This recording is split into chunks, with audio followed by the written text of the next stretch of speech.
ठीक 5 दिन बाद रूस ने ऐसा बदला ले लिया है कि पूरे नाटो संगठन की पैरों तले जमीन खिसक गई। बल्कि रूस के इस भयानक बदले के बाद ट्रंप ने यह बयान जारी कर दिया है कि कोई भी रूस के बीच में ना आए, इन्हें फिलहाल लड़ने देना ही बेहतर होगा।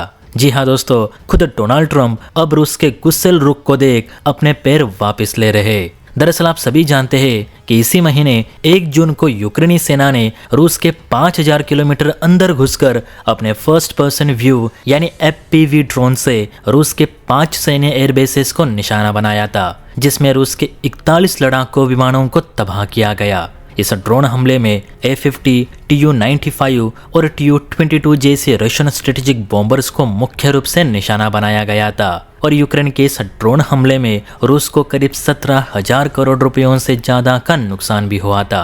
अब जाहिर सी बात है कि रूस पर इतना बड़ा हमला किया गया तो रूस भी पलटवार जरूर करेगा। हालांकि रूस आखिर कैसे इसका बदला लेगा, इसकी कल्पना किसी को नहीं थी। और कल वो दिन था जब रूस ने अपना 17,000 करोड़ रुपयों के नुकसान का बदला यूक्रेन से ले ही लिया।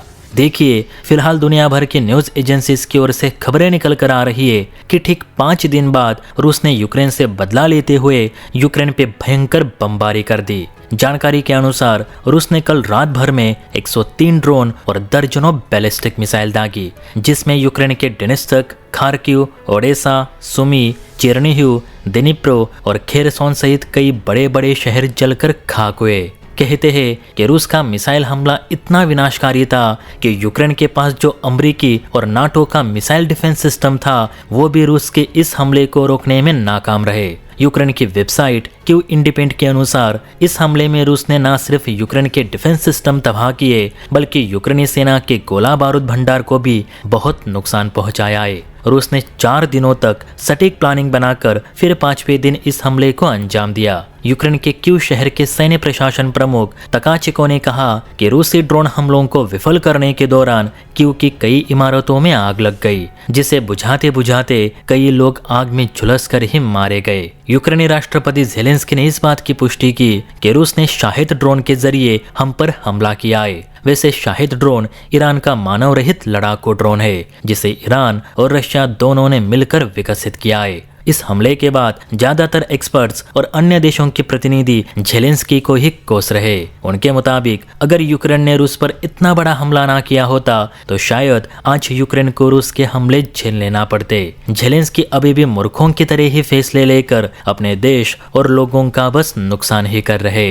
अब देखिए दोस्तों, इतना सब कुछ होने के बावजूद ज़ेलेंस्की ने रूस पर अतिरिक्त प्रतिबंधों और अंतर्राष्ट्रीय दबाव का आह्वान किया है। उन्होंने कहा कि हम यूनाइटेड स्टेट अमेरिका, यूरोप और दुनिया के हर उस व्यक्ति से कार्यवाही की उम्मीद करते हैं जो वास्तव में इन भयानक परिस्थितियों को बदलने में हमारी मदद कर सकता है। हम चाहेंगे कि इस हमले को देख सभी देश रूस पे दबाव डाले या रूस का बहिष्कार करे। अब देखिए दोस्तों, सीधी सी बात है, ज़ेलेंस्की एक ऐसे शख्स से लड़ रहे हैं जिसने हारना कभी सीखा ही नहीं। रूस वो मुल्क है जो पूरे नाटो से अकेला लड़ सकता है और पुतिन वो शख्सियत है जो सोवियत संघ की कुख्यात और खूंखार खुफिया सर्विस यानी KGB के चीफ रह चुके हैं, जिसने 90s में नाटो के नाक में दम कर रखा था। और ज़ेलेंस्की ऐसे इंसान से पंगा ले रहे, वो भी क्रिकेट की तरह रंग बदलने वाले अमेरिका के भरोसे। मेरी राय से यूक्रेन कभी भी रूस को हरा नहीं सकता। बाकी आप बताइए कि ज़ेलेंस्की रूस के खिलाफ ये युद्ध जारी रख के क्या सही फैसला ले रहे या फिर बेवकूफ़ी कर रहे? कमेंट करके अपनी राय जरूर दे। और हाँ, वीडियो अच्छी लगी हो तो बेल आइकन प्रेस करके चैनल को लाइक एंड सब्सक्राइब भी जरूर करें। जय हिंद।